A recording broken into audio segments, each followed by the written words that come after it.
ভাইয়েরা আমার, গত এক সপ্তাহ ধরে দেখতেছি বাউল আবুল সরকার, এই বন্ড বেয়াদব কুলাঙ্গার শয়তান, সে আল্লাহ রাব্বুল আলামিনকে অকাট্য ভাষায় এমন গালিগালাজ করেছে, কোন মুসলমানের সন্তান, কোন ঈমানদার, কোন মুমিন মুত্তাকি এই সমস্ত গালিগালাজ কোনোদিন বরদাস্ত করতে পারে না। জোরে বলেন ঠিক কিনা?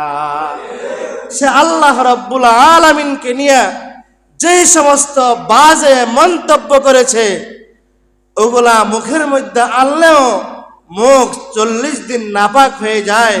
এই বাউল বন্ড বেয়াদব আবুল সরকারকে যখন বাংলাদেশের প্রশাসন গ্রেফতার করার পরে কিছু রাজনৈতিক দলের বড় বড় নেতাকর্মীরা তাদের এরকম ভাবে বলতেছে, বাউল সরকারের সমর্থন করতেছে। মোহতারাম হাজিরিন, স্পষ্ট ভাষায় বলতে চাই, মৃত্যুর পরে তিনটা প্রশ্ন করা হবে। 1 নাম্বার, মার রব্বুকা ওমান দীনুকা ওমান নাবিয়ুকা, তোমার রবকে, তোমার দিন কি, তোমার নবীকে। মোহতারাম হাজিরিন, যারা বাউল সরকারদের পক্ষ নিয়ে কথা বলে তাদেরকে এই দেশের মানুষ দেখতে চায় না। জোরে বলেন ঠিক কিনা? আল্লাহর বিরুদ্ধে কথা বলেছে, আল্লাহ তাআলাকে গালি দিয়েছে, আল্লাহর শানে কথা বলেছে, রাসূলের বিরুদ্ধে কথা বলেছে। এমনকি আপনারা শুনলে আশ্চর্য হয়ে যাবেন, কোরআনে কারীমের সর্বশেষ একটা আয়াত, একটা সূরা আছে, সেই সূরার নামটা কি জানেন? সূরাতুন নাস। কি? কুল আউযু বিরাব্বিন নাস মালিকিন নাস ইলাহিন নাস। কিন্তু এই বেয়াদব কুলাঙ্গার ডাক দেয়া বলে, আল্লাহ তো বারবার বলছে কোরআনে কারীমের মধ্যে কুল আউযু বিরাব্বিন নাস, এই জন্য বাউলরা নাসে। জোরে বলেন নাউযুবিল্লাহ। আল্লাহ বলে কইছে মালিকিন নাস, তোরা আরো বেশি কইরা নাস। আল্লাহ বলে কইছে ইলাহিন নাস, তোরা আরো জোরে জোরে নাস। জোরে বলেন নাউযুবিল্লাহ। কোরআনে কারীমের ব্যাখ্যা করতেছে, এই সমস্ত ভাষায় এই বেয়াদবটাকে ফাঁসি দেওয়ার দরকার। জোরে বলেন ঠিক কিনা? বাংলাদেশে কত আযাব আর গজবের চিন্তা, আমরা টেনশন। এই মুহূর্তে আউল আর বাউল ফাউলারা বিভিন্ন জায়গায় এরকম নাচ গান করতেছে। খোদার কসম করে বলি, এই দুনিয়াতে ভূমিকম্প হওয়ার উল্লেখযোগ্য একটা কারণ হলো গান আর বাজনা। জোরে বলেন ঠিক কিনা?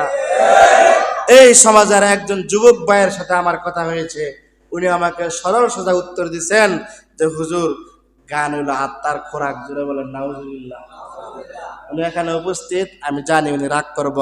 আপনি যদি রাগ করেন, আপনার ব্যক্তিগত বিষয়, আমি এখানে কথা বলবো একমাত্র কেবলমাত্র আল্লাহকে খুশি করার লাগা। জোরে বলেন ঠিক কিনা?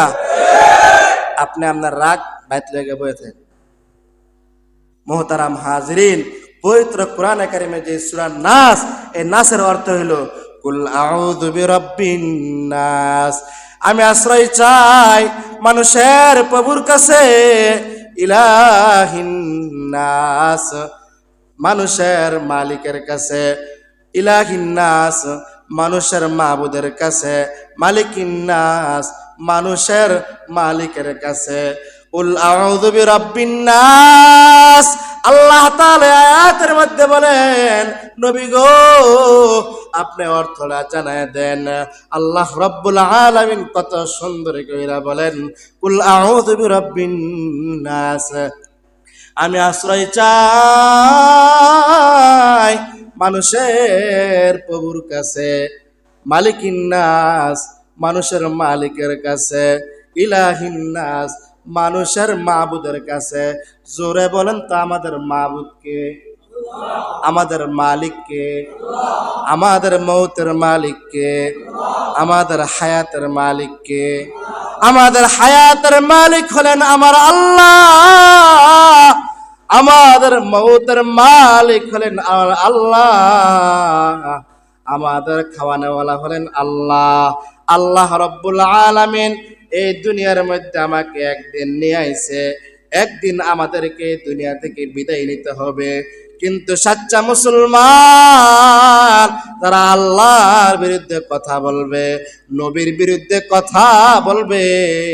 মান সাব্বা নাবিয়ান ফাকতুলু, হাদিসের মধ্যে আছে তারা নবীর শানে বেয়াদবি করবে, তাদেরকে সরাসরি সমাজ থেকে কতল করে দাও। জোরে বলেন কথাকার। মান সাব্বা নাবিয়ান ফাকতুলু, তারা নবীর শানে বেয়াদবি করবে, নবীর বিরুদ্ধে কথা বলবে, হাদিসের বিরুদ্ধে কথা বলবে, কোরআনের বিরুদ্ধে কথা বলবে, আল্লাহর বিরুদ্ধে কথা বলবে, আল্লাহর আইনের বিরুদ্ধে কথা বলবে, তাদের কল্লা আলাদা করে দেওয়া হোক। এই কথা কার? জোরে বলেন আল্লাহর। মুহতারাম হাজিরিন, আল্লাহ রাব্বুল আলামিন আমাদের সকলকে আমাদের ঈমানকে হেফাজত করার তৌফিক দান করুক, ঈমান নিয়া বাঁচবার তৌফিক দান করুক, পাঁচ ওয়াক্ত নামাজ জামাতের সাথে আদায় করার তৌফিক দান করুক। আল্লাহ রাব্বুল আলামিন যেন আমাদের সকলকে মিলে মিশে একে অপরের প্রতি মায়া মহব্বত সৃষ্টি হয়ে যেন আমরা সবাই একসাথে এক তালে এক আল্লাহ